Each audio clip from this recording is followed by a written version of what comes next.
O kum sang ka zakwa somruk paruka Mizoram a Buai. Chu miram Buai chu kum sang ni som ni pali remna ni lomna program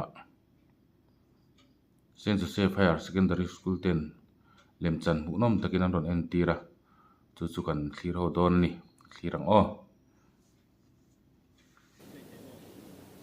Mr. Lal Khama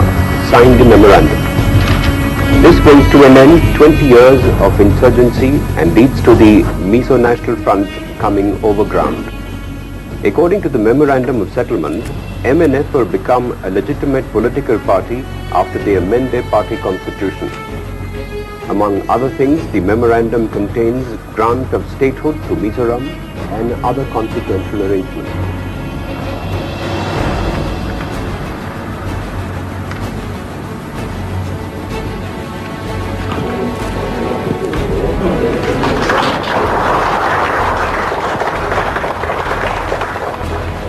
Later, Mr. Pradhan and Mr. Daltenga spoke to Doordarshan News.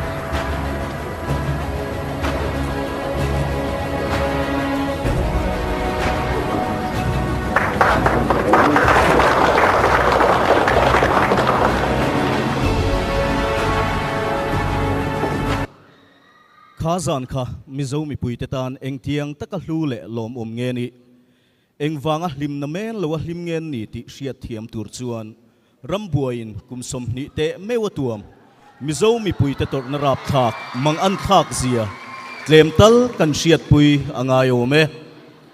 kumsang khazakua somruk paruk February ni somni pariat zanlaidar som panhi tangin MNF chuan India sarkar laka in lasangin Operation Jericho apuanga atu March ni khatatang chuan Mizoram history mun poimo lua reng tur rambuai tia voin thenga thangthar ten kan hriat hi alo thengta kha ani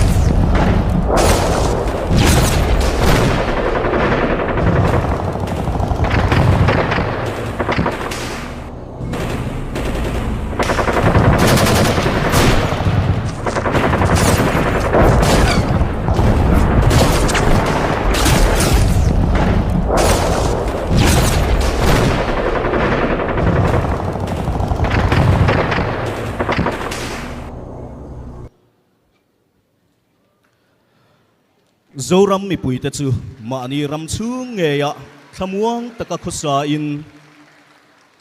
ni tincha khailamin bazara te anji huta an ma a engwan duai na nge thlengdon ti lam reng an ngai tu phalo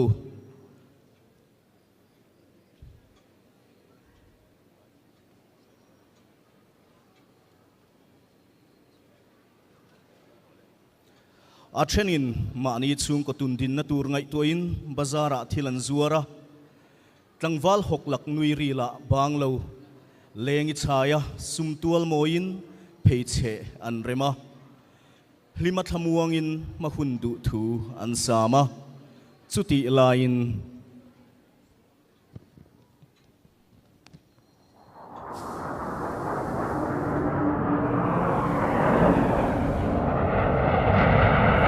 India sarkar chuan a jet fighter chuan for chuan tirin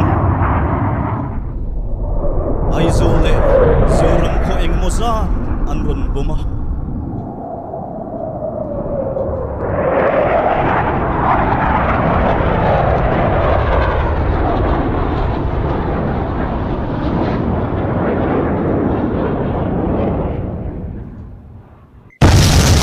lunawan khabar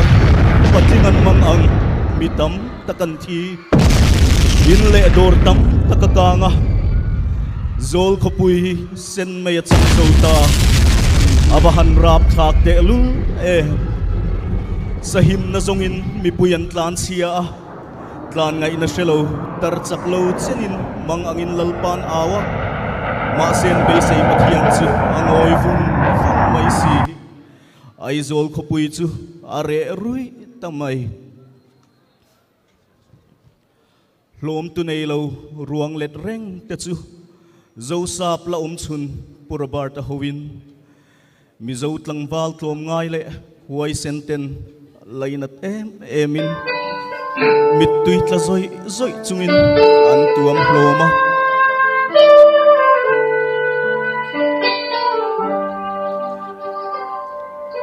satuana zal turin an lei taksa chuan an tharau tha ta ruang riang vai tual sara let reng chu tuem mo mangai te an nia mangai tu thin lung avana don te lu em be se na bawa lom na tlom ria cha nain zoram tuama vul tura duan chu chulma se riang chu chandam tun atuam hlom si a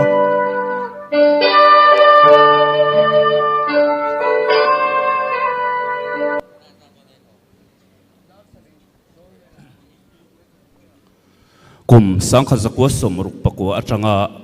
kum sangkha zakwa som sari chung khan India chon ame puita chu Protected Progressive Village PPV ti ming voin min ngai sa mesoten khokhom kan ti khani kho zanga som paruk ni thin chu kho za soma min han soi khom ta a mel maram opin min ron opa min khal khoma ar bom ar khung khom ang mai min khung khoma kan hun ton singa kho khoma poi per mai zoram hun tin khotlang puanang achul zota tla tinami hruai khom no naw mi puiten chun rol an van riak mo yangin an vai ti in pusuak lian an hla alo phua he la tang po hian khang hun lai mi zote tor na kha kan hriat thiam pui o me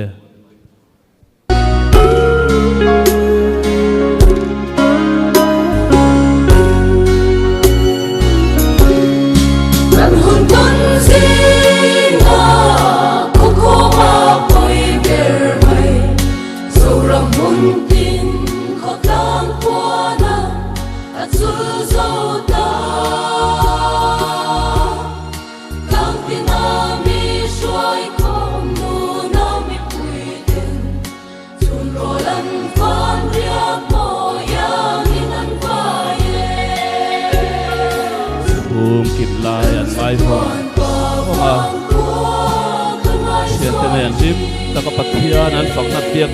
in le lo te chu khoram maya a chang zowa churo ten lo makin sarva tele naram thai o an chang zo ta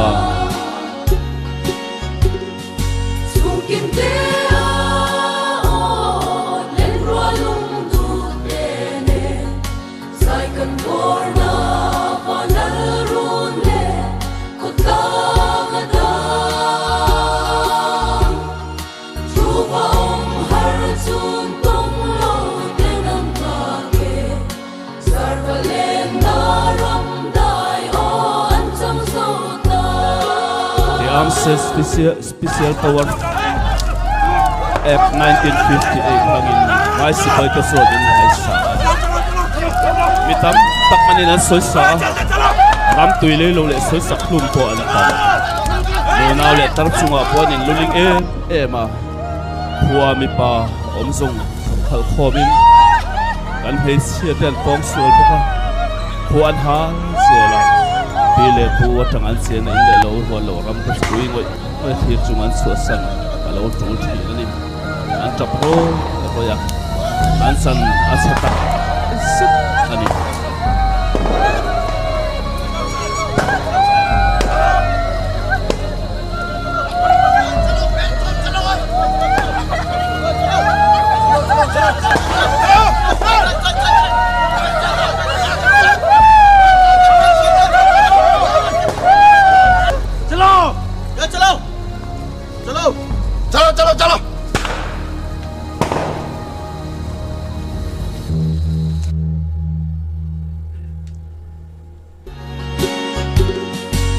Suara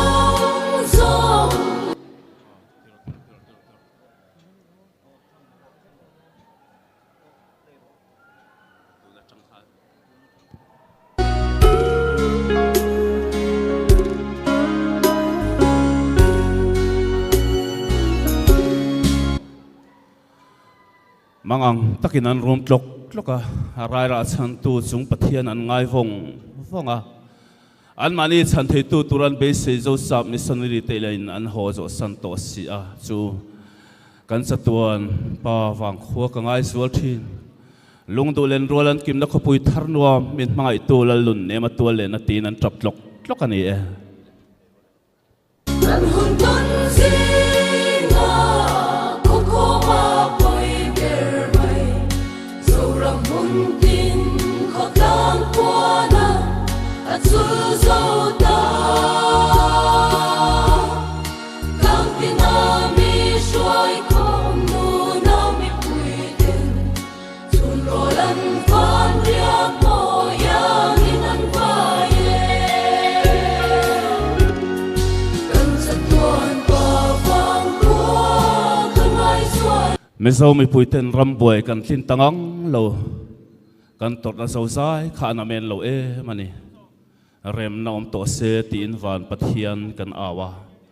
ko ran narwan pen suka hun khir le laom takara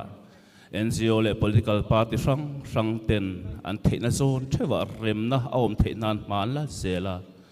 Mizoram lai te point joint action committee hial tin thei top an suwa ani kha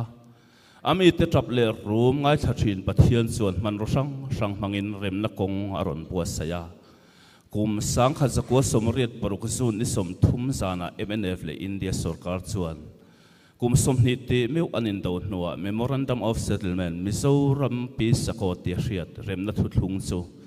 New Delhi an siaka India sarkar ayon home secretary RD Pradhan ram noi sarkar le MNF ayon pulal denga Mizoram ibti sarkar le mi pui ayon pulal khama chief secretary ten an sign ta ani kha kum somni te meu tu bau le do lungkara leng Mizoram mi pui choko puar ei lo le mut mu tu lo tan chuan alom om tak set ani an lom na kha kan hriat thiam pui to nge yang rem na kan dila muan na min pe a rem na le muan na hnuai Zoram in ham that na kan don le masona kan nei te kan soi seng lawang